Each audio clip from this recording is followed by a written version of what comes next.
They're the largest aircraft defending NATO. Based in the United Kingdom, they're able to fly anywhere in Europe in a matter of hours.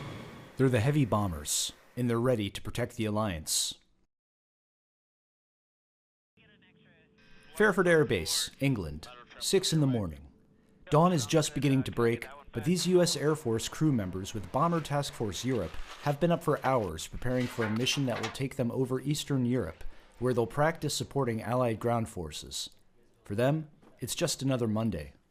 The mission of the Bomber Task Force is to provide deterrence and defense, to demonstrate that capability to all our partners and allies across Europe, and then also to integrate with those partners and allies through a series of missions throughout the time of their deployment.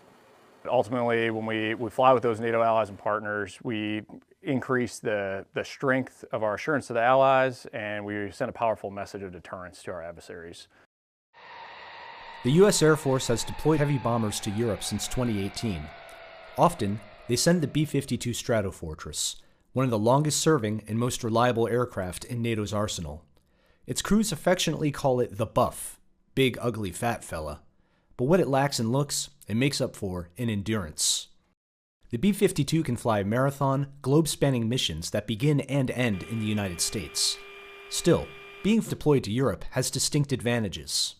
Obviously, we're cutting down the sortie length to fly from the United States to do it right here from Fairford. This forward location allows them to plan with those other nations, be it Norway or the UK or whoever else we're flying with. Today's mission will see the B-52s practice supporting ground troops in Poland, Romania, and Bulgaria before returning home via southern Europe. Allied fighters will escort them along the way. The crew gears up. They check the seals on their oxygen masks. They have 9 hours in the air ahead of them, a relatively short flight by their standards. They review details about the airspace during a pre-flight briefing. With many borders to cross and air traffic controllers to switch between, the European skies can be challenging for U.S. pilots. Meanwhile, maintenance crews are performing final checks on hundreds of components that need constant care. Without these skilled technicians, the Buff simply doesn't fly. A typical pre-flight is going to take about 8 hours for 4 individuals. After they complete all their actions, which for pre-flight could be upwards of 182 maintenance actions individually, then the aircraft is ready to fly. So for every hour of flight, it takes about 200 man-hours to help produce that sortie. The bomber crews head out to their planes, give the aircraft one last inspection, and climb in through a hatch in the belly. The crew settles in for takeoff, and the pilots fire up each of the B-52's 8 engines.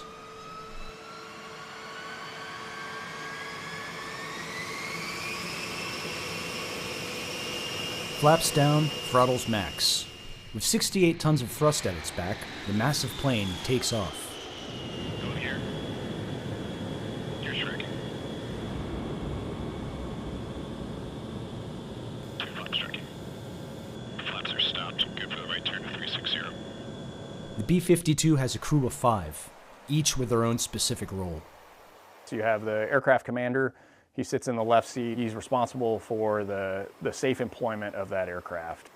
The co-pilot is one of our more junior pilots typically. They've got the good airmanship, but we're working on developing their mission awareness. We've got our electronic warfare officer, so they are really the defensive specialists of this airplane. In the lower section of the crew compartment is the radar navigator, so they are traditionally the ones tasked with the weapons management. And then sitting next to them on the right is the navigator, and their kind of traditional duties center around mission timing, the route. As they near the target areas, the crews link up with Allied Joint Terminal Attack Controllers, or JTACs, on the ground. JTACs are highly skilled soldiers who specialize in spotting targets for aircraft or artillery. B-52s rely on them to make sure their strikes are on time and on target.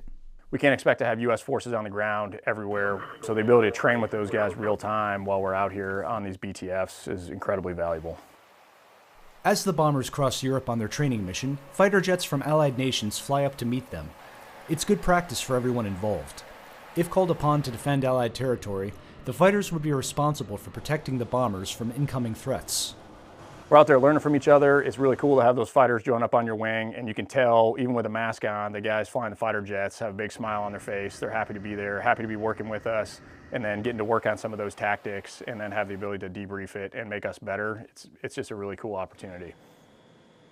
With a long list of tasks to accomplish, the 9-hour mission passes faster than you might expect. It's hard work, and it keeps the crew busy. Still, many have never been to Europe before, and they find time to enjoy the view. Flying over Europe's a pretty incredible opportunity. You have a chance to kind of look down and reflect at all the history that's here and understand really why NATO is so important and how it came to be. Their mission complete, the bombers turn towards England with fighters from the Croatian Air Force on their wing. Their reward for a hard day's work is a hot meal, a good night's sleep, and the promise of another training flight tomorrow. I think our presence here sends two messages. So it's the assurance for those allies that we're flying over that shows them we're here for them. It also sends that strong message to our adversaries that we are here and we have refined tactics and interoperability with those allied fighters.